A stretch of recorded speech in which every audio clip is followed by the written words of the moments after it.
If Superman were a plant, who would be his girlfriend?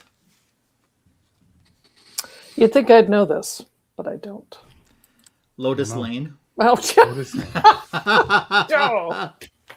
Welcome to the greatest DC comic show on YouTube. You found Fanboys Live and the Retro Review. This panel is so excited that it's so much warmer than it was last week when this show was going on that none of the panelists are wearing pants. We are very happy. I haven't worn pants all day. It got up to 25. So yes, that's 25 above. So, and I want to tell you something right now. This little one sends me a text today with their low temperatures of 39 degrees or something. Like he's going to get sympathy. It's a heat wave. Too bad. When his low temperature is so much, not even starting in the same number as our highs, you're not getting anything. Oh, look at this. 40 degrees. See, I'd be outside in a lawn chair and a bathing suit at this Exactly. point. Exactly. When I was stationed in Louisiana, they got a little bit of snow. Like you could still see the tips of the grass. Looked like a scene from The Walking Dead. Grocery stores were looted. Cars were upside down on the interstate. Things were on fire. Yep. State of emergency declared. Oh, God. That's funny. Well, welcome everyone to a brand new month. It's February, and this is Fanboys Live and the Retro Review. We are joined by silver-haired Bronze Age Babe. How is the shabab? The shabab is fine. The shabab saw a lot of sunshine in the past couple of days, so the shabab's mood is increased, and wonderful, which is nice. So wonderful. Have you done any comic hunting either online or at a store recently? I have, and I want to show one thing. Okay. That because it's not a book, so it won't be a book show, but sure. I finally snagged an autographed Rachel Brosnahan, Lois Lane Funko Pop. I love that. Is there a quick story with that? How did you? I just went on the internet at the eBay. Okay. Yeah, there's no story because I wish I had the stamina to go to trade shows, stand in line, and meet people, but I have a really bad back, and I can't do what you guys do. So neither can I. I'm taking years off my life. You are, but do it while you still, aren't exactly shrieking in pain. So I had bid on one of these last summer and came in too low. Obviously didn't win. And I was like, it's one of those things that just is niggling at me. It's like, I'm going to get, I don't think I overpaid. I'm fine with what the eventual price was, but it's cool. Yeah. So I had to have it. So there we go. Yeah. That is awesome. So, and also joining us, SK, the Signature King. How are you? Should be Subscriber King, right? So yeah, Subscriber King. I was thinking, Tony, tonight as I was driving, I thought, and if I had to give $1 to each one of my subscribers, I could do it. I mean, it's not out of the realm of possibility. Would it affect me financially a little bit? Yeah, for a little while. You could recover. I could recover. I don't think you could. If you gave $1 to each one of your subscribers. Oh, it has to come out of my bank account? No. I'm saying that if you were doing the same thing, I don't think that you could do it because you have so many subscribers now. You can't even do 50 cents.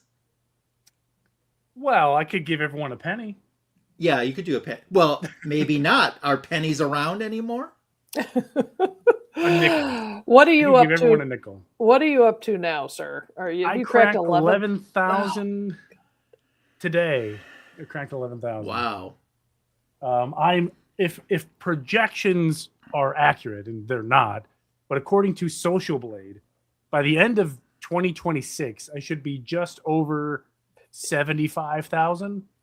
It won't happen. That won't happen. I'm convinced this is just a glitch in the matrix. Someone's going to catch it, fix it, and I'm going to go right back down to where I was before. About that. Yeah, but even if they cut you in half, you're still doing fantastic. The fact that I hit 2,000, well, 1,000 was a goal I never thought I was going to do. Can I tell you guys 11,000. that I have felt a little guilty? I mean, it's been very nice that everywhere I've been going, people are like, hey, Ryan, congratulations on your 1,000. But so many other people are so far ahead of 1,000. I mean, I'm just taking it in the goodwill that I know that it's intended to be. Right. There was a time where Magic Lasso and I were neck and neck for subscribers. He'd take me, I'd take him. It's this fun little game. And then we said, hey, Shebab, you should try YouTube Shorts. And then both of you went, and I just went, table for one. You're right. I think that was the fastest, because I think we're just a few hundred. Shebab. Oh, yeah. And then 30 days, you had cracked 1,000. I was like, it's like, I guess those guys know what they're talking about. Which was inaccurate, because if we did, we would have already been there. Right. Yeah. So, SK, have you done any comic hunting, or in person or online or anything? Yeah. I'm still trying to put them away. I'm just a couple weeks behind, really. Some notable ones in here, covers I thought were really cool, was the Absolute Wonder Woman with Batman. That was a good one. And this really cool video game style DCKO with, there it is, Green Lantern and Darkseid. I thought that was pretty wild. Horizontal covers are always cool anyway. I do like them. But I haven't picked up anything wild, super wild, unless you saw my cool foreign comic video. Then I did. I commented on it too. So great. I think. Yeah. What an exciting little part of the collection, you know? Yeah. And I don't have a whole lot of foreign comics. I really don't. I showed off all of my foreign comics except for one in that video. Yeah. So I don't have it. Yeah, you can get them, and this is going to sound really weird, but in the United States, you can get a comic book from Mexico, and that's cool. That's cool. But if you can get a comic book from like India or Japan or Korea, that's something. That's something. I didn't even know they printed, especially an old one. Especially an old one. I like when I found that Arabic one. That was I didn't even know they printed them in Arabic, let alone a Shazam #1. Yeah. I'd love an Arabic Wonder Woman. I don't even know if she got printed there because of her costume, Yeah, I was going to say that one might be a little bit more tricky. Yeah. That's interesting. I do have some friends that live in Jordan, and when the new Wonder Woman movie came out, you couldn't go see it because one, it's a woman, and two, the actress who played her was Israeli. Yeah. So it was like double banned. They had to like go underground to watch the Wonder Woman movie. Gosh. Well, let's say hello to some folks that are in the live chat joining us, starting out with John's Comics with Friends. John. So, and I was just telling Shabab that Shabab sent John something that he opened up on his Saturday stream yesterday. I didn't realize that. I'm going to have to go back and look at that, John. So catch the rewind. Yeah. So, cool. Wonderful. The Art of Alan Shell. Alan was with us last week, and he was here for the bad jokes, and we've gotten one already taken care of. So, that's awesome. We say Muabunga to White Tiger Cool Calm Collected. Ruby G has checked in. As I was mentioning before, that little troublemaker, just a little podcast, Cookie is here. Hope you're doing well. Want to say hi to Gordon. Hi, Gordon. How are you doing? I feel so called out. And let's see. Huge congrats to Tony on hitting so many benchmarks and Ryan hitting 1K too. Yeah. Gordon is saying, who do you like better, Green Lantern or Darkseid? Put me down for GL. I'll take Green Lantern, but just not Kyle Rayner. I think I would go for Hal Jordan. I like Green Lantern when he's being pursued by Star Sapphire. So, which leads into a story. Yeah, we're going leads to talk into about a little tonight. bit we're going to be talking about soon. Yeah. So, Gordon also saying that it sounds like Jerry Conway is not doing well. I know that he is doing a final public signing and that he is getting rid of his collection. So, oh goodness. Yeah, I hate to hear that. So, I did send something in to that final public signing. That's awesome. I'm glad you did. I just got his autograph this past year, 2025. So if I hadn't, I would have sent something too. I'm glad you said something because I did not get that post. So without you, I never would have noticed. Yeah, and it's like coming up this month, I think. So yeah, it's in like 2 or 3 weeks. Yeah, something like that. But I already sent something in. So good. Meow. Stay tuned. Meow. Hi, Jackson. You might. Uh-oh. Stay tuned for a book show. Uh-huh. Yeah, so John giving you some thanks. Oh, good. There. Good. Yeah. And John wants to know, which Green Lantern are we talking about? Because the details matter. I like all Green Lanterns, really, for the most part. There are some Green Lanterns I think that would do better at other jobs. But to take on Darkseid, I think Hal Jordan is our man. Or Jon Stewart. Okay. Oh, yeah, Jon Stewart was cool. I would pass on Guy Gardner and Kyle Rayner. I think that this is directed towards one of us. I think that's directed towards me. I think it is too. I make grown men weep. Yes. And I just put a meow in the chat too. Awesome. So if you're watching on the Rewind, thank you as well for wanting to pop in and spend some time with us. It's certainly appreciated. News-wise, to start out, Tony, and I hate it when this is probably our biggest story, Sal Buscema passed away. Yeah, I saw. Yeah, it was 2 days before his 90th birthday. He passed away. And we just found out earlier this week how Sal Buscema, heavily associated with Marvel, but he did work for DC, the competition, for a while. From 1997 through 1999, he worked for DC. He penciled Batman, Superman, and Superboy stories and did inking of the Creeper, Wonder Woman, and other characters. He said, and this is a quote, "The short time I worked for DC, they were giving me all these young guys that could hardly hold a pencil in their hands and asking me to tweak it. In cases like that, I would definitely put a lot of myself into it and change whatever I felt needed to be changed." Good for you. That's right. God, all the elders are we're running out of them. The legends. Yeah, that's really sad. So, yeah, because they sure aren't making many new legends.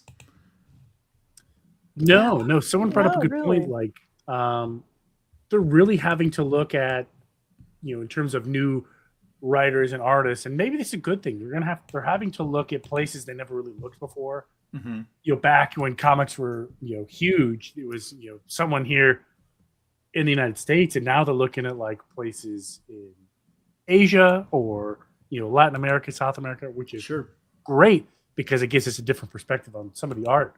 Mm-hmm. Yeah. But to me, the only negative is I get like, those people never come here for signings. True. How does it impact Signature King? Badly. Look at Danny's strips. I never would have got her. She does what? Exactly. She's only been to 3 shows in the United States. 2 of them were last year, and I just happened to be at one at Baltimore. Which benefited me as well because I needed Danny's well. strips on one of my books. So I had the hardest time trying to find information on her. And because she was just credited as Danny, D-A-N-I. Yep. So I would look and I'm like, Danny, comic book artist, and like nothing. And then I see that she's coming to this con and it's like linked to her website. I'm like, how does she have a website? I can't find her website. How does she even have one? And then I noticed that it was Danny Strips, and Strips was her last name. And I'm like, and then once I did a search with her last name, I found her everywhere. But when you miss that little piece of information. Yeah. She's from Greece. So. Yeah, Greece is the word. Greece is the word. Greece. I want to say hello to 23. Hey, 23, thanks for popping in. Good to see you. Gordon saying Darkseid has charisma of 0. Yes, he does. That's a little low. You would never see him throw his hat up in the air like Mary did. Yeah, he can't turn the world on with a smile. SK, what news do you have? That's really it. I haven't really seen. I mean, you're right. Sal was the big one, but there isn't really a whole lot going on right now. There wasn't another little tiny one that I found. It's not much. We were talking recently on the news segment of Fanboys Live that Wonder Woman #1 is getting another facsimile edition again. It's coming out March 18th. But what I did find out about that is this is going to be Golden Age sized, where the other facsimiles were the modern size. So at least if they're putting it out, they're putting it out in the true size, style, and format. So Cool. Well, good. That means it'll be difficult to store. So yes, exactly. so much. And you got to get like those golden age bags and boards. Bags and boards. Yep. Well, guess what I'll be doing with that book, Curt? Oh, I'll read my it. God, But... there goes Jackson. Oh my God, heart palpitations. I'll read it, but making sure I have a hot dog or something with me. Oh my God. Dorito fingers. Exactly. Get some Cheetos to. Yeah, my kids will the come over. They'll pages. cover your whole comic book. Now I'm looking forward to it. Oh, good. So, there is a blank sketch cover version of that. You could really get the fingerprints in. Lassa, were you around when I had to back out for a show? It was my wedding anniversary, and Dan Piercy stepped in.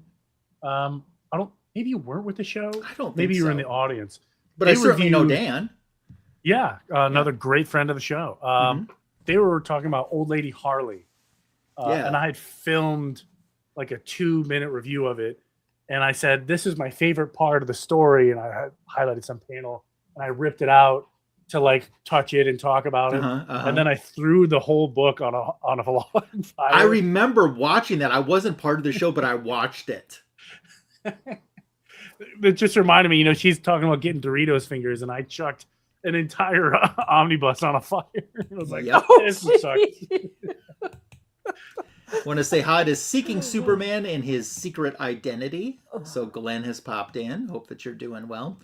Glenn, today I saw, because I was out doing a little hunting today, I saw Action Comics 81 with a double cover, CGC 4.5. How often do you see something like that? Never. Not often. No. Many thousands of dollars once. Do you want to know how much they were asking? Yeah. $800. What? I know. I thought that was actually a pretty good deal. Huh. For a it's still a lot. double cover. Yeah, it's still a lot, but it wasn't nearly. I thought it was going to be 4 digits, at least. Wow. So I thought I'd just pass that along. James is here. Warlord, hope that you're doing well. Alan's asking, I have just started doing that a little bit, Alan. You should look. I did a video where I took a Dazzler 1 blank cover and got the Frame Brothers to sketch something. I remember. That's a cool cover. Yeah. Oh, there she goes. Alan, I do. And I've gotten to know Neal Adams' daughter, Zia, pretty well. She is an artist of renown. And so what I ask her to do when the blank sketch covers come out, she and I put our heads together. It's like, what ridiculous version of your dad's cover can we do? And so she drew this lovely chicken. And another one was when a detective comic came out. I said, I'd really love a voodoo doll Man-Bat and Bride of Man-Bat. So yeah, but I'm very picky about it. It's like like I say, Zia and I have kind of formed our own little club. Like what damage can we do to a sketch cover, and how can we send up her dad's work? So that's what would my dad not approve of? Let's do right, that. exactly. What would have him rolling over in his grave? What can we do? I know I said this before, but I just got to say it again. That Superman, Nuggets nevermore. Right. I know. We missed an opportunity. Nuggets nevermore. We totally missed an opportunity to put Nuggets nevermore under that. It's like, we should have done that. I know. That's pretty awesome. So yeah, I would like to get some more blank sketches done for sure. So yeah, that's in my future. So as we start to segue over into our retro review tonight, Shabab, you picked our topic tonight. Tell us what the topic is and why you picked it. Well, it is February, so February 1st. So, the month of love with Valentine's Day coming up.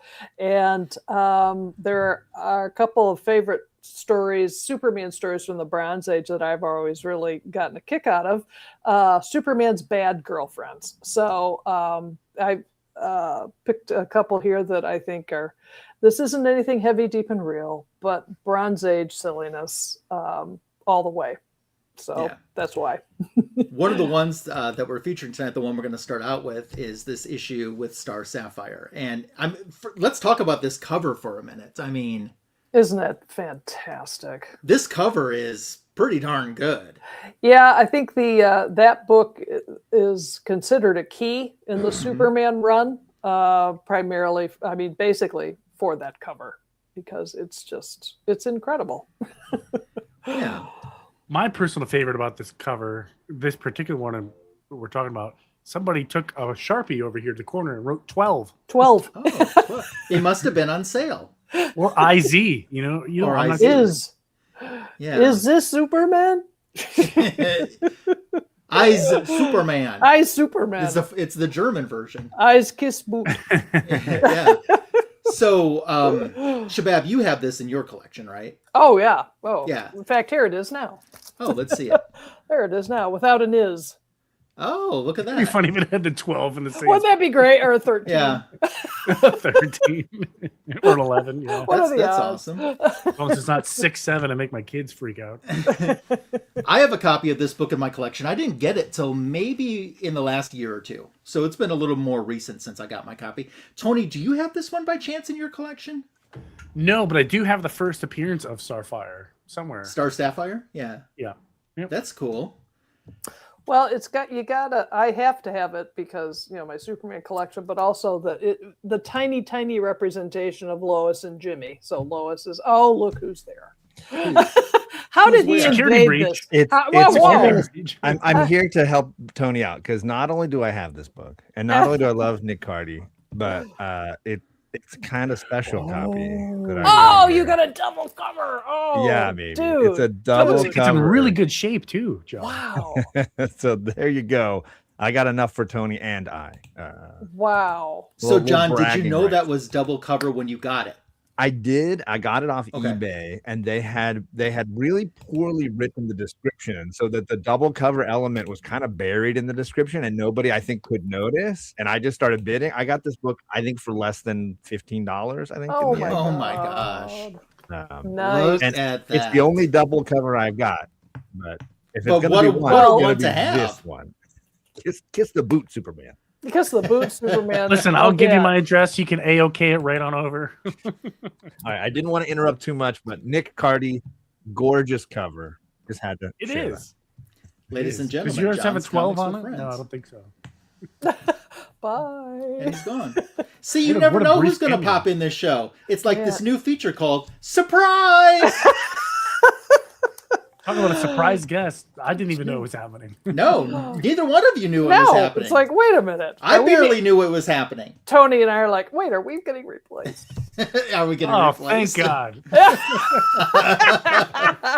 Yeah, John's getting ready to do his D&D stream, which starts, in like 20 some minutes. So he wouldn't be around at the book show portion. I said, I can get you in. I can get you in. That's why we're doing this early. Oh, geez. That's why we're doing this one first. The penny drops. Okay. Yes. I was deceived. Yes. And we're so easily taken, aren't we, Tony? Yeah. So Mr. Tony and I are going to split this book as our retro review, and you can kick it off, Mr. Tony. All right. So, again, Daisy BB gun, you're going to shoot your eye out. Love it. Yeah, let me see if I can make this a little bit better. Yeah, it looks pretty good. Yeah, so Starfire, or Superman, the Slave of Starfire. This chapter that I read, because it's a two-part story, had some really funny moments.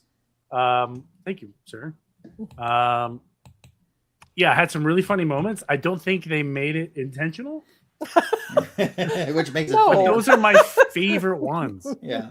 These are my favorite ones. Have Superman and Starfire had any interaction before this? Or is this Superman and Star Sapphire probably interacted in Secret Society of Supervillains when she was a member of that. Yeah. And in Justice League. I know that they did in some Bronze Age Justice League. There's a story arc with the SSOSV. Okay. Before this or after this? After. Okay.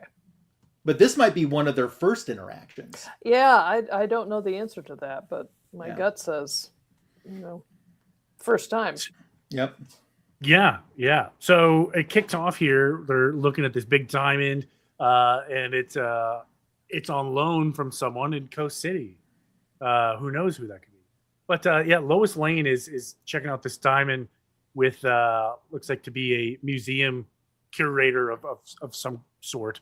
And she knows about the Green Lantern and the Starfire, which I thought was pretty cool. And one of the things I love about these older issues is in the corner here, they talk about, different, like if you're picking up this book for the first time and you have no idea who anybody is, they're going to give you a little bit of insight or where to go look, which I love the fact that they do that. That is so cool. Editor's note, see issue, blah, blah, blah. Yeah, right? Those are so great. Cool. Those are so cool. They don't do that anymore. That's a shame, but yeah, they're talking about old battles between the Green Lantern and Star Sapphire, and the museum curator holds up this outfit.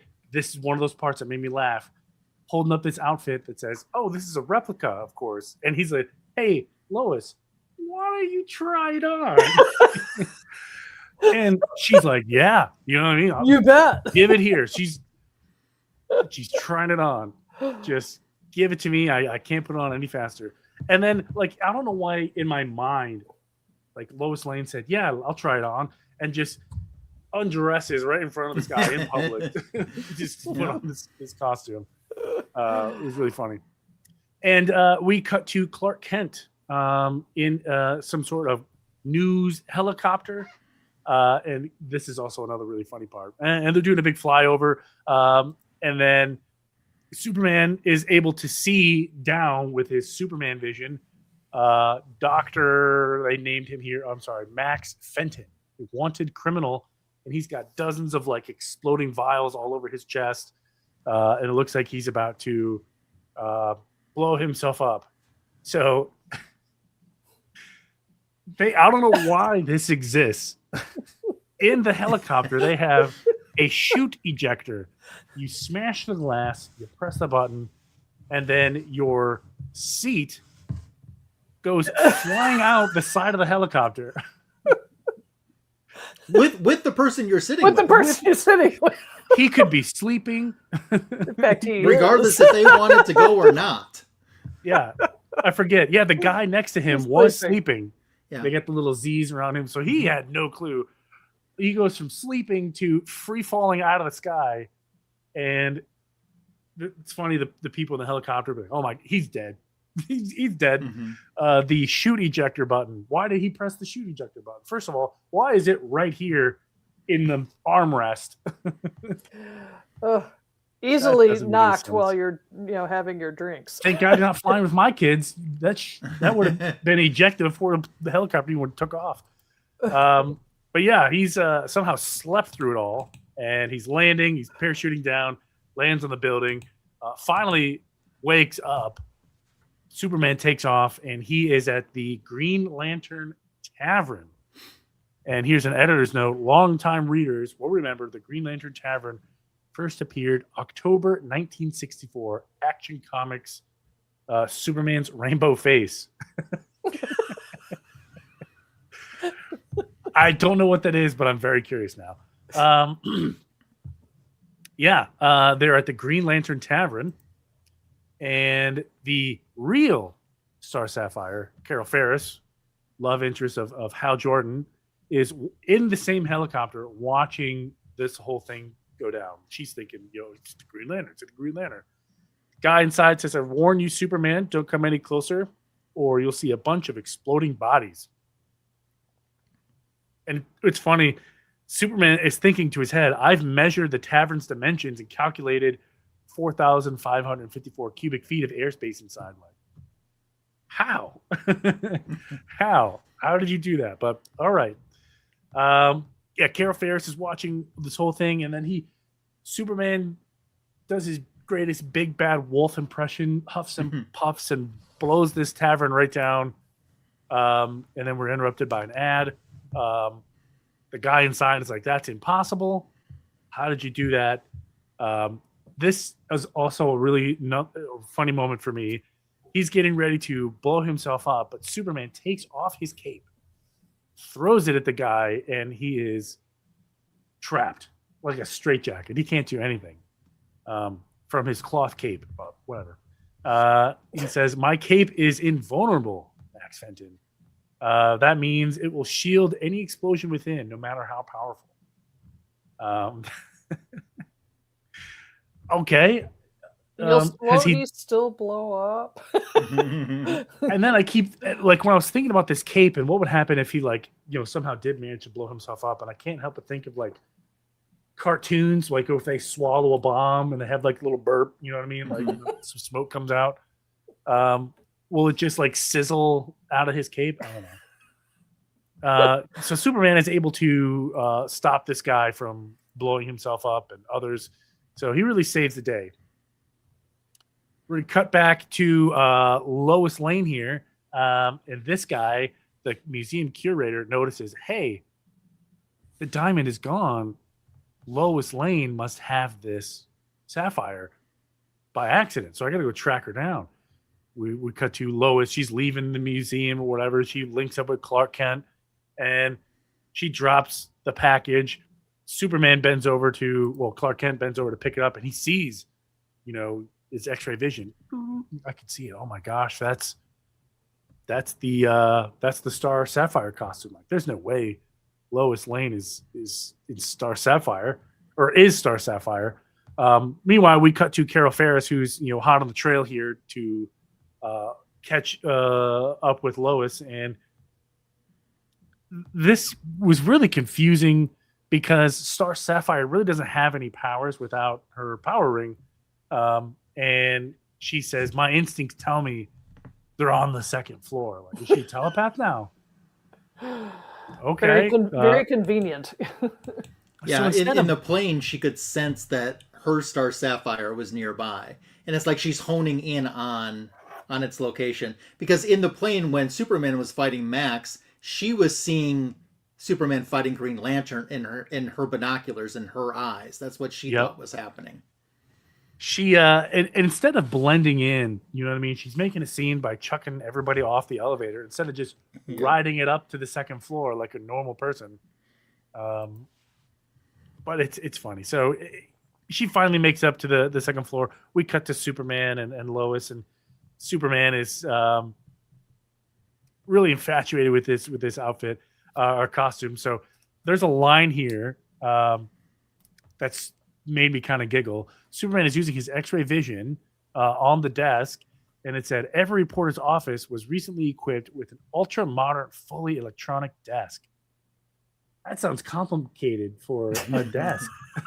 Yeah. It's 2026, and I don't know what an ultra-modern, all-electronic desk is. So if I use my heat vision to burn out certain transistors into the wired desk, the circuits, and then what I do the hate circuits it when you have to do? plug in your desk. Exactly. I have to reboot my desk. I'll be right back. Yep. Got to update my operating system on my desk. I mean, on the rare occasion when I have to go into my office at work, I have like those desks where you press a button and they go up or down. Mm-hmm. We have that. But that's it. Yeah. But yeah, so Lois is not understanding what's happening to her desk, and Superman's like, oh my gosh, is this yours, Lois? This is the Star Sapphire costume. And Superman or Lois is trying to talk to him about this.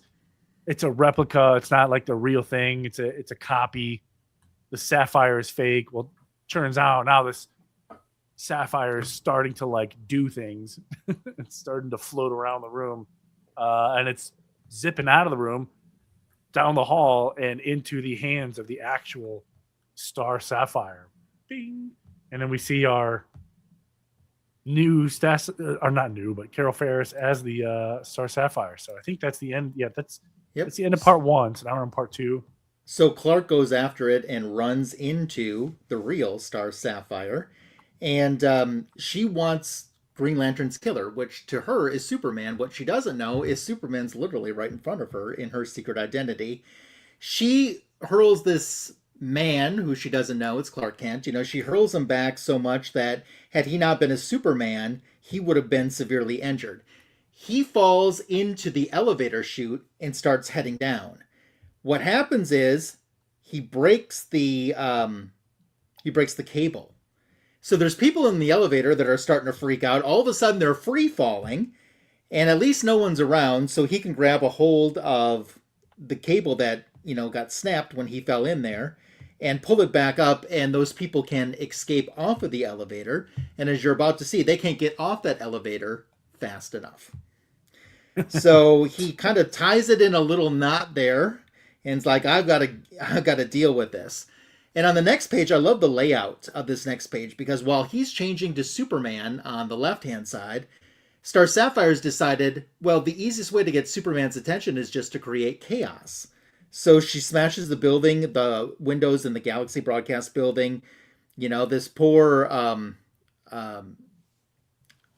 the water, she just lets it shoot from the hose, or not from the hose, from the fire hydrant. Fire hydrant, yeah. And she sets a motorcycle on fire, and all this chaos is going on. We cut back to Lois. So the guy from the museum is catching up with her, trying to get, since he realizes she has the real Sapphire. And she's like, well, it's gone. It's in the hands of the real Star Sapphire now. Superman is finally changed and out of the elevator. And all of a sudden, the manhole cover comes up, hits him. And Star Sapphire announces that his day of judgment has come. He's a super murderer. And Green Lantern's death will be avenged. And he starts thinking, is this woman crazy? If Green Lantern was dead, I'm sure someone in the Justice League would have told me about this. He has no idea that what she saw, she perceived as Green Lantern when he was fighting Max. So she's using every trick that in her jewel that she can, and she's actually, standing ground pretty good against him. She runs up beside him and puts the Star Sapphire gem around her neck. But he is definitely under her control. And the first order is, you can't remove it. So try as he might, he can't remove it. She also says, I forbid you to open your mouth and plead for help or for mercy. And now we can't talk. But one thing he can do is, with his lip shut, he can use his super ventriloquism. And he calls up to Lois, who's getting ready to write her article. And he advises her to look out the window. And she says, oh no, Superman! And that witch. And there we come to what we saw in the cover. I command you to kiss my boots and you must obey. He's hoping while he's kissing the boots that Lois got the message. And boy, there's something about these villains. She's got the kiss the boot. Zod's got the Neal fetish. And now she has a practical task for him, she says. And that is to destroy the Galaxy building and everyone that's inside it.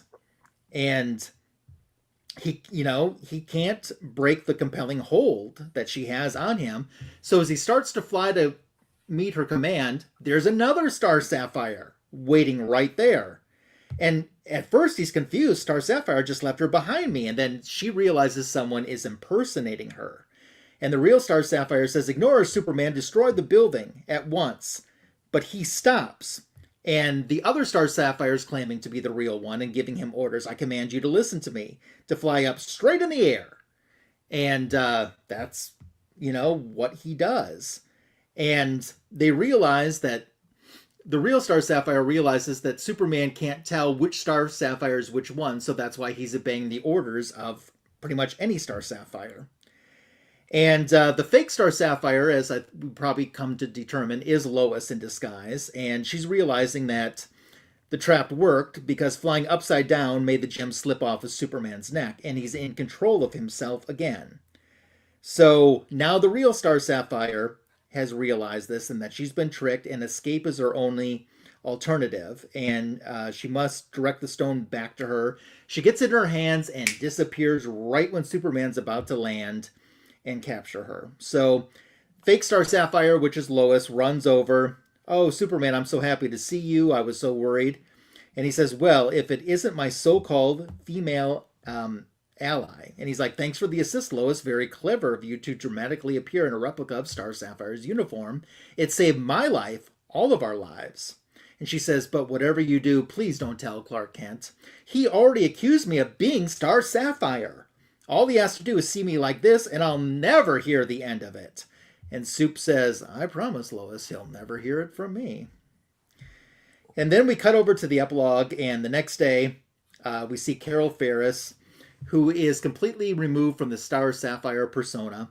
The last 24 hours are such a haze to her, she can't remember what, and she looks at this headline in this newspaper, Green Lantern saves alien world from disaster, and she's like, oh, that's odd, but I feel a great relief, as if somehow a terrible sorrow was lifted from my mind, but I can't figure out exactly what this is. And the book ends with, will the deadly Astral Queen come forth again? Only a future story will tell. So hello to Cliff. Hello, Mr. Cliff. Hope that you've had a great weekend. And Bobby popped in as well when Clark was ejecting himself and another without their choice from the plane. So, kiss my boot. Come on, that's a good one. Yes. So now we will move on to another not so great love interest for Superman. Yeah.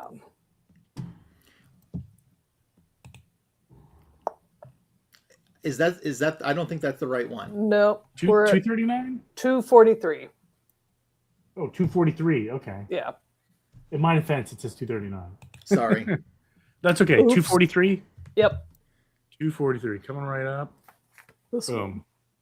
How's that look? Okay. That looks great. That's it. So maybe Superman loved a gorilla. Who am I to judge? gorillas need love too.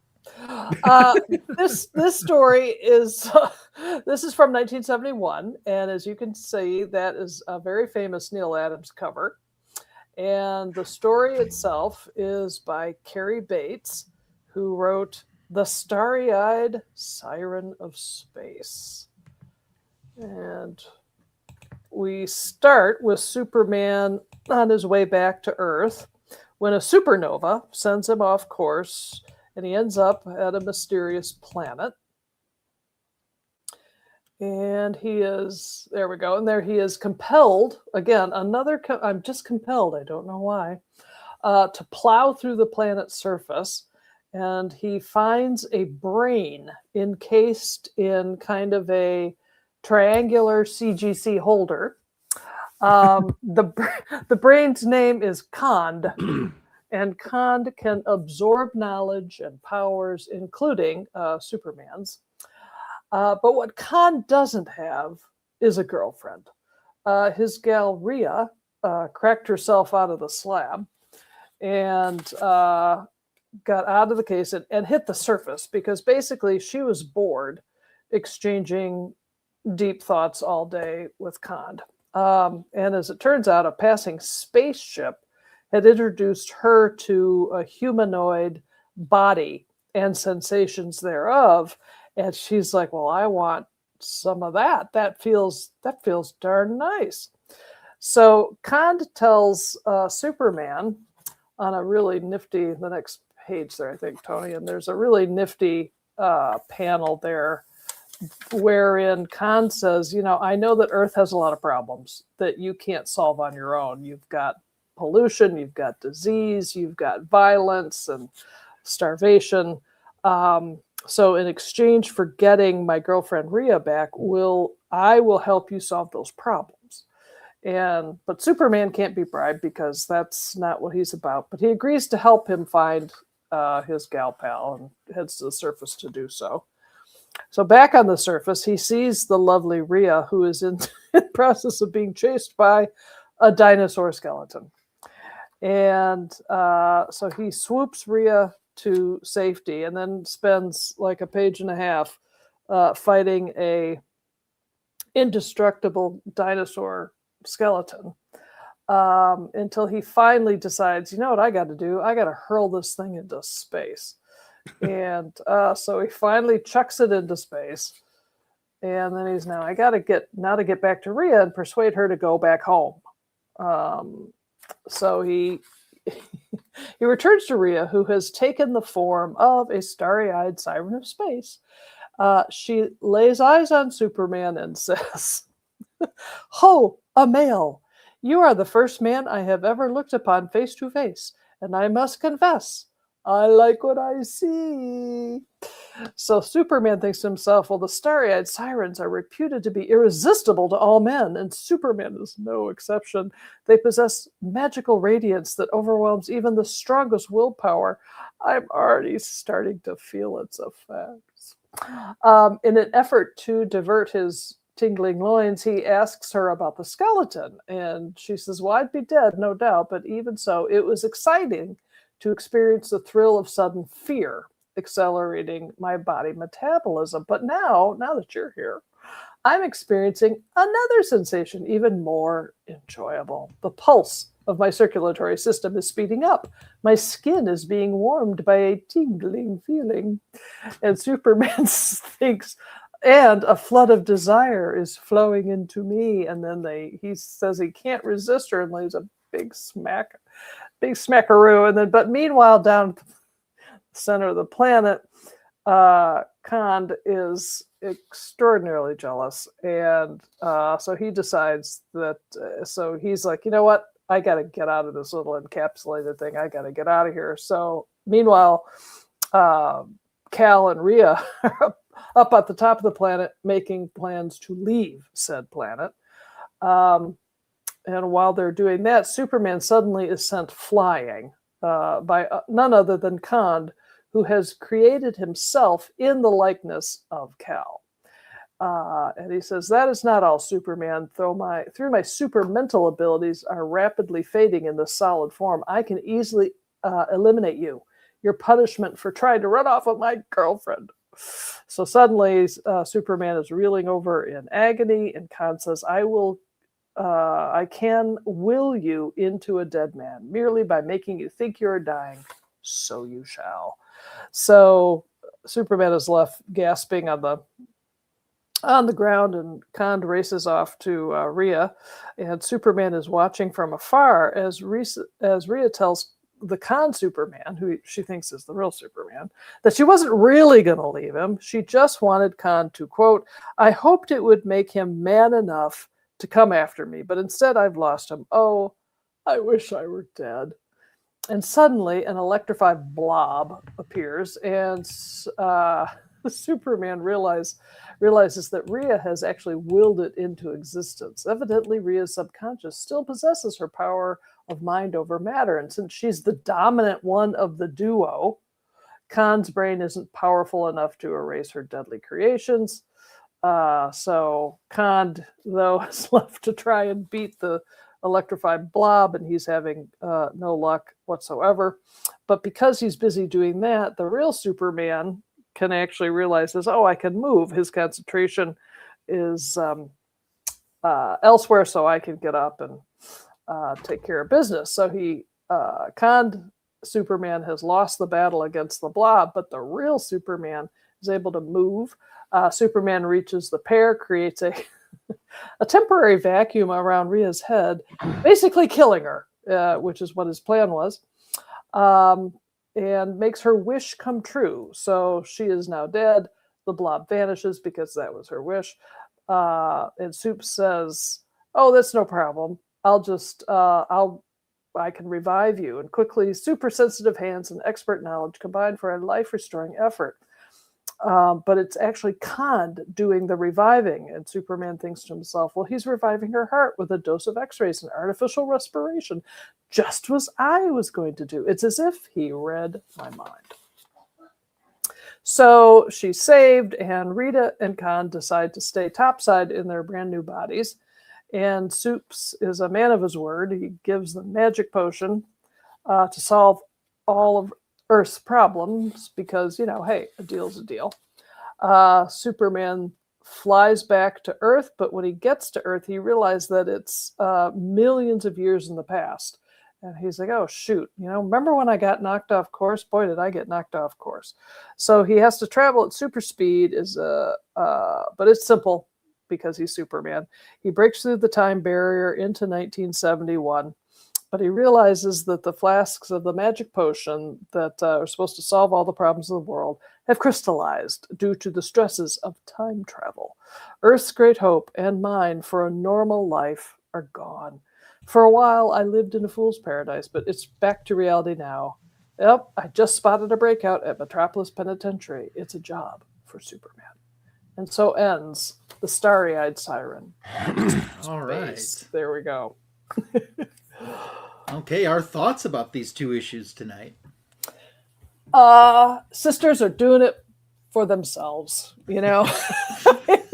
I think the theme of both characters are just sick of, you know, who they perceive men to be kind of weaklings. It's like, come on, grow a spine already, you know. Yeah. It made me think about Superman's weaknesses: kryptonite, magic, and women. Yeah. Yeah. Yep. So that's new, but no, I never read either one of these issues, so it was fun. It was a fun read. I liked in the Star Sapphire story, and I did even make a comment about it, the way the page was laid out sometimes. You know, that was real creative and very nicely done, I thought. You know, at that stage, Murphy Anderson was still doing Curt Swan was doing the art. And I really think his story art was influenced by the work Neal Adams had been doing the years prior, because his Superman stuff in particular got a lot more interesting, you know, and a lot more dramatic. And he was using a lot more close-ups and stuff like that. So, yeah, there's always a surprise, you know, in those books that's like, oh, that's not just Superman standing there. You know, there's some action going on. Yeah. So, yeah, those were fun picks. So I'm glad to get a chance to review those tonight and revisit those. So good pick. Great. Glad you like them. Yeah, I did. It's time to start talking about our channels and what's going on with them and our book show portion. 11,000 plus subscribers, probably at 13 it's probably 13 now. So I just checked. I'm 11,200. Oh, poor baby. No. Slowing down for the, you know, 9 o'clock Eastern time. SK, we'll begin with you. Yeah. Well, let me grab my cool book here. I wanted to show everybody what's coming up on the channel. I don't know. I'm just gonna keep surfing this gigantic tidal wave that. It's funny. The more subscribers he gets, the less content they get. Oh, I know. Exactly. It's like, maybe that's the thing. Maybe we're putting out too much content. Oh, there we go. Leave them wanting anything, not just more. Sounds like Bobby enjoyed our stories tonight. Yeah. Since Thanksgiving, a little bit before Thanksgiving, I put out 3 videos. Oh my god! And it's working. My that's like one a month. Maybe that's the key. I don't know. Yeah, I just put out a foreign comic book video. Go check that out. We're taking a look at Shazam #1s. And one of the ones I thought was really cool, I wanted to point out, was this Shazam #1 in Arabic. I love that. That is so and it is mirrored, you know, as Arabic does. One thing I don't understand about this issue is, why is the Flash on here?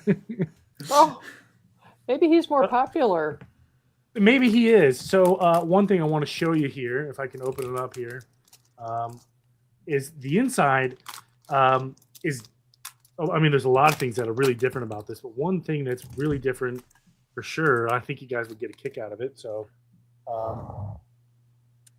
the comics from this age had a lot of ads, and they didn't put in ads in this issue. They put in puzzles, puzzles. Wow. Okay. Which I thought was really unique, and some of them are just like. I mean, I did this all through Google Lens to read this. So this one here with the books is like it's like a puzzle, like find the pattern, which book would you put in, kind of thing, which I thought was pretty unique. And on this cover here, you could, it says in Arabic that you can write to somewhere over here on this panel. There's an address. And they'll send you like Batman comics. Apparently, this is Superman and the Flash. I don't know why Superman didn't get a portrait, but and one thing that, according to Google Lens, is, I mean, this kind of says Shazam, but when it translated to lightning bolt detective. Oh wow. Tony, before you put that away, what does the back cover look like? The back cover, I'm not sure what it is. Little advertisement. Okay. Yeah, it could be a little advertisement for something. But I reached back out to the seller and said, hey, when was this published? And he pointed to me out to this back page here. Right down here in the corner. You can barely see it. It's super fine print. Yeah. That is the year it was published, 1973. Okay. Wow. So it is in line with the regular Shazam #1. It came out the same year. Yeah. So it was really cool. So I thought that was pretty neat. Never seen one in Arabic before. That is a treasure. That's fun. So cool. Yeah. And it looks like a great copy. I mean, it is in wonderful shape. Yeah. First, when I got it, I was like, man, this is just like someone just printed this off at home. Yeah. I was like, dang, whatever. And then I started to look at it. I was like, no, this is real. That's a real deal. And it's got that comic smell. It's got that perfect comic smell. It's not a fanzine though, right? Because Alan's asking. It's not a fanzine. No, this is, and that was one of the questions I asked. Like, is this something you could just go into, wherever comics are from in Lebanon, because that's where this is from, and get it? And he said, absolutely. It is a legitimate comic book from Lebanon. This is what they were. And he's got a lot. I'll have to link maybe his eBay page, but he's. Did he have any WW? He did not. I'm starting to think that maybe she just didn't get printed there because of her costume. So I would imagine. Yeah. A strong, independent woman probably doesn't work well in the middle. Yeah, right. No, probably not. Never mind. But if I wanted the Flash, buy a Shazam issue because he's right here. Very cool. That's a great pickup. So, and it was fun because he custom made this bag and board because it's a weird size. It is a weird size. Here is here's another foreign comic, but it's the same size. It's the German copy. You can kind of see the big size difference. Oh yeah. Yeah. It's really weird, but you can kind of tell this. He kind of cut this out. But, And what's interesting about that German one, while you have that, they have more of Superman showing on that cover than, because Superman was kind of cropped, wasn't he, on the US? Yeah, because it's like his full body, and then in the US one he's kind of cropped on the side, right? I think so. I have it here. Yeah, he is kind of cropped on the side here. So here's the regular. Version. Yeah, a little bit, but the Germans looks like it's. Germans kind of went with a different. Different colors, and this one from my very poor German, this one's German. I'm sorry, this one's German.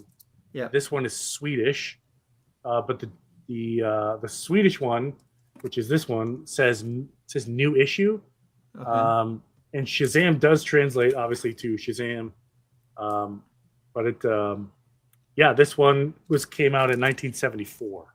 Nice. The German and the Swedish one came out in 1974. Nice. What a great set. That is that is fantastic. Yeah, I gotta thank Mr. Lasso here. He pointed out that there was a seller selling the Swedish one that I was able to work out a deal with.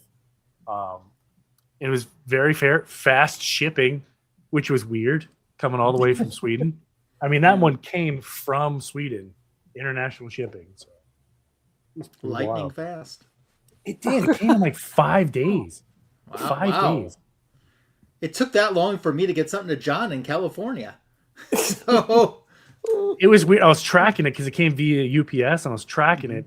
And one day it went from Sweden all the way to Denmark, all the way to Berlin, and was on the plane to New York City in just in one day. Wow. And then it sat in customs and stuff like that. Yeah. I was just saying, who says Europeans can't get anything done? Of course they can, but then it comes here and it's like. I paid $11 in tariffs. 11's not bad though. No, I thought it was. You shouldn't have to pay any, but 11 isn't that bad. And it was interesting because I had to pay it before they ran it through customs. So you did? Okay. You didn't have to. It wouldn't have done. So what did you get, an email or something? Yeah, I got an alert from UPS that says, "Hey, tariffs are due on this one. You have to pay for it." Okay. I was like, $11. Okay, but honestly, I think it is worth it because I got, this one of a kind. Yeah, totally. That I didn't know exist. $11 for tariffs. Yeah, pay the nice people. Pay the nice people. Yeah, very cool, SK. Silver Hair Bronze Age Babe, what's coming up on your channel and your book show portion? Okay, so on the channel tomorrow, or actually tonight at midnight, a new video is going to drop of some new aspects of my collecting that I've just gotten into. I found on Heritage someone who was selling a bunch of these old Topps trading cards. They're actually bubblegum. They're stickers, but it was like Topps bubblegum. And so they've got, a lot of them have like 4 covers. A lot have just, a single cover. So these are from 1969 and 1970. And I love them. And so I've got a video that you can see starting at midnight talking about these. And I'm just thrilled that I found them. Jackson, I'm glad you're still here. Because for book show, I'd like to show you. Some of you may remember that I bought this. This is a Tarzan Treasury Edition original book back from, I don't know, whenever it came out, 74, something like that. Mm-hmm. And it had a diorama. And so had. Oh, what happened to the back cover? What did she do to it? Well, she made the diorama is what she did. Look at how beautiful that is. That is pretty cool. Come on. That is, yeah. That's a nice one. I did good on this one. You did very good on that one. Thank you. Isn't that pretty? So there you go, Jackson. It wouldn't be a new year without me trashing a comic book in your honor. my question to you is, when those were coming out, were you collecting comics at that time? Yes. But I'll tell you what, I got the first one that I got was the red Batman one, and I played with all the toys. I must have made the diorama because the back is missing. I pulled out the centerfold poster because that is kind of shoved in there, and even then I had trouble storing it because my original copy is folded in half. I mean, it's miserable, but I love it. You're a kid, yeah. I'm a kid. I love it. And the only other one I got at the time was the Superman Spider-Man original Marvel DC crossover. That one, the first one with the white cover, because it was such a big deal. But quite frankly, back then, Tony, $1, that was more than my little allowance could take. So I had to limit myself because I wanted to get other books off the spinner rack. But yeah, so the Treasury editions have been something that I got into when I got back into collecting. Now that I have some money, I have more than $1, and now they charge way more than $1. I was going to say, my wife doesn't give me $1 for allowance. Yeah. Is there a video of the making of this Tarzan? No, not this time. But there are some of your other ones. There are some other ones if you want to go back on my channel. Need a nice time lapse. Yeah, and but listen, I know Jackson can only take so much, so it's just one thing to show him the sausage. I don't have to show him how the sausage is made. And I have one more thing for book show. I talked about on Ryan's 1,000 subscriber celebration. One of my projects for this year for my collecting is that I have a major birthday hitting this March. I turned 65, so Medicare I'm about there. So I've decided to collect my birthday books. So looking at books that were on the stands in March of 1965. In my collection already, I have the Superman book and the Lois Lane book that were published then. And the reason I know they were on the stands is because each of them had has a date stamp. on the cover. So I've added an added degree of difficulty into this. So I'm looking for those books that are there. The date on it is May, but it was on the stands in March. And the reason I know it is because date stamp. Yeah. So I'm literally a stamp. Literally a stamp that says this one is March 28, 1961. So I am slowly gathering a collection of my birthday books for this year from 1961, and it's been a lot of fun. It's really kind of nifty to look at what pop culture was 65 years ago. Yeah. And also, like I say, adding the added degree of difficulty of finding books that have a date stamp on it. Yeah. It makes this really fun, very, very fun. Yeah. And I have a lot of eBay sellers, because what I do is I go through and I know what books I'm looking for, and I'll click on it and I'll look. And if it doesn't have the date stamp, then I move on. A lot of them are like, wait, you know how they can send you? Yeah. Well, you want a deal? You want a deal? You want a deal? It's like, oh, that's a really generous offer, but yours is too clean. I don't. Hey, that book's too nice. That's too nice. No. So on my birthday, which it is March 6th. So this March, I'm going to drop on my birthday, going to drop a video showing you all the books I found up until then. So that's fun. So yeah, I'm having a So ball. are you willing to get books that don't have a date stamp just to have a birthday book, or? That's not the goal. I did have, there is a book. there is a book that is a birthday book that doesn't have a date stamp, but there is a video of it on my channel right now called Grading on a Curve. Because it's a book in terrible condition. So I'm ragging on the seller, and I'm not naming the seller because I'm a nice gal. But we all know who it is, though. Yeah. So I bought that book because the photo had a date stamp on it, but the book that showed up did not. And I went back. It's like, oh, they said that was a stock photo. So I screwed that up. So no, I really want, and I am making an exception. There's a book that hasn't come in yet that is a birthday book for me. It doesn't have a date stamp, but it has a wax pencil that says 3/6, and March 6th is my birthday. So perfect. That we'll make that exception. So perfect. So yeah, more to come on that. But it's a lot of fun. Yeah, awesome. Well, for my channel. Hide your treasury editions. Yeah, for me, you should. I know no shame. Yes. On my channel, what's already on the channel is the back issue of the week, and it's on Wonder Man. Wait, Wonder Man? Yeah, Wonder Man. So I guess that exists. That's the thing. And I guess he has his own show on Disney Plus. Guess that's the thing. Have either of you tuned into that? I haven't yet. I just can't bring myself. I just like, oh, no. Okay. Marvel's homework. It feels more like homework. Yes. Yeah, exactly. I also did another comic book editions video, and that one is a Holiday Haul Part 2, which includes a John's Comics with Friends AOK, which has community artwork from someone in the community, and it shows some other things that I received during the holidays. And so that's on my channel already.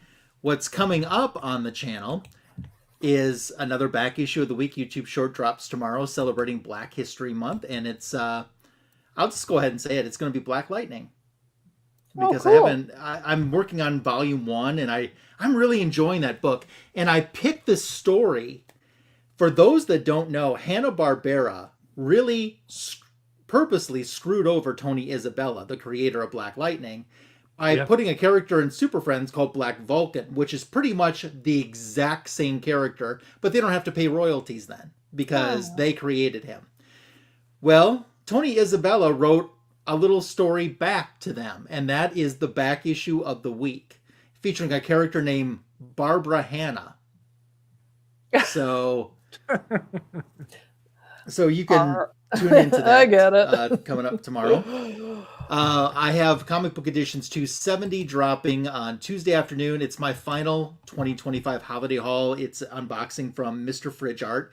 And since we talked Superman tonight, and I know I've got Seeking Superman maybe still in the chat, there's something pretty Superman in this video that's dropping on Tuesday. So I'm really excited to get that out and share that as well. So that is what's on the channel and what's coming to the channel. As for a book show, I thought, what am I going to do tonight? You know, if I could, I'd like to try to stay in topic. And then I thought to myself, well, it's not pretty good if your girlfriend becomes the devil. That's not the nicest, or the best girlfriend that you can have. True. Oh, good, Glenn still is here. And then I thought, well, there's much more of these than Superman's, crappy girlfriends. How about Superman being a crappy boyfriend? And in the previous issue, he killed Lois. So I killed her. Not whatever. the nicest thing to do either. No. So I can see in that putting a damper on your relationship. That does, yeah.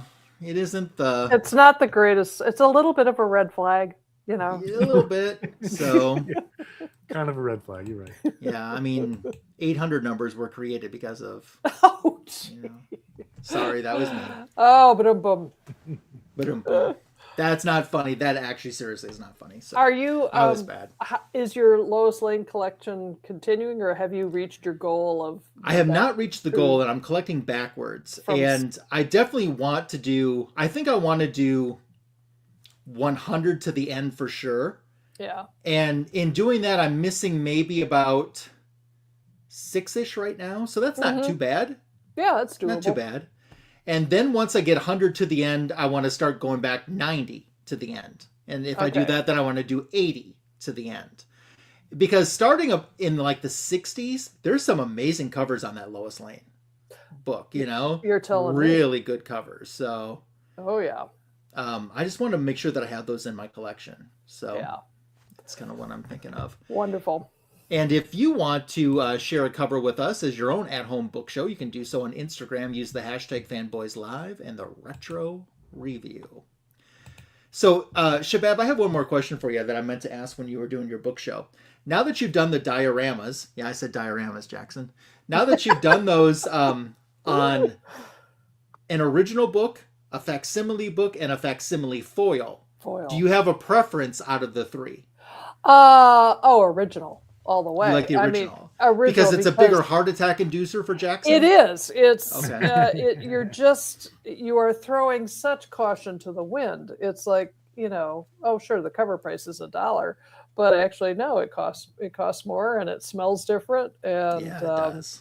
Yeah. So it didn't have the same, I don't know, danger zone kind of feeling doing it to a facsimile. And the foil was nice, but it just doesn't have the same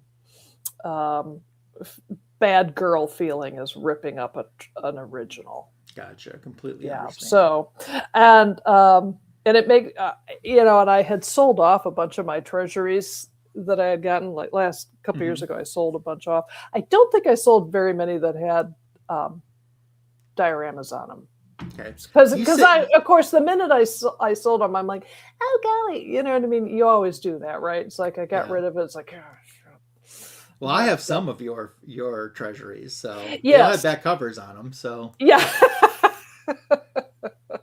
Well, when is that villains facsimile coming out? The yellow one, isn't it? Coming out? Yeah. Let me look March what you guys or talk. April Okay. or something, because let me that look one. Here. I'm going to forewarn you now, Jackson. That one does have a diorama on it, and so I will be doing that with a facsimile if it makes you feel any better. But probably okay. I've got the date. Are you ready? Yeah. It's this month. Oh. February 25th. So the end of the month. Oh, okay. Something to look forward to. Oh yeah, that she just keeps them handy. Olivia has popped in. Are we looking forward to the new Batman and Wonder Woman team up? Yeah, Batman and Wonder Woman are doing another team up comic. So I'm looking forward to it. And We have a Harley fan on the panel, so he's probably looking forward to it. And have you always loathed Harley, or is it just is? No, it was for the longest time. It was a character that was just there. I didn't dislike. I didn't like. It was just whatever. It's Joker's girlfriend. The part that really broke me in the character was when they started to make her good. You know, like, hey, look at me. I'm in the Batcave. I'm a member of the Justice League. It's like, come on, really? No.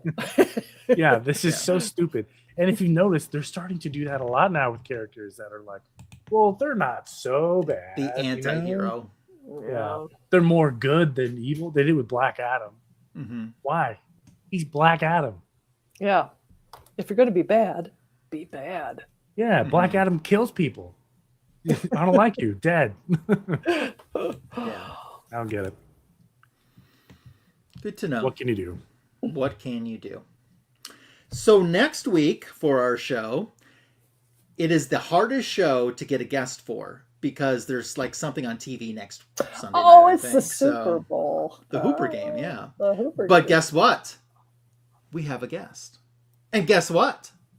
First time guest. And guess what? Female comic collector first time guest. Oh. Mars will be on as our special guest on Fanboys Live in the Retro Review next weekend, and I'm so looking forward to. I've never done a stream with her, so I'm so looking forward to spending some time with her. So it's gonna be. Oh, that's great. And I haven't found out yet what she's picked for us, so I'll probably find that out maybe tomorrow. I'm hoping so. But we're gonna have a good show, I know, next week with our next Fanboys Live in the Retro Review. To all of you that stayed here in the chat for the live show, that's awesome. If you watch from the rewind all the way to the end, certainly do appreciate that as well. We'll be here for Super Bowl Sunday next week, and we hope that you will be too. This has been the greatest DC Comics show on YouTube, Fanboys Live in the Retro Review. Thank you to John's Comics with Friends for this special surprise appearance in today's episode. You never know who might pop in. Have yourself a great, happy, healthy, safe, and warm week, and we'll see you next weekend. Bye for meow. Bye.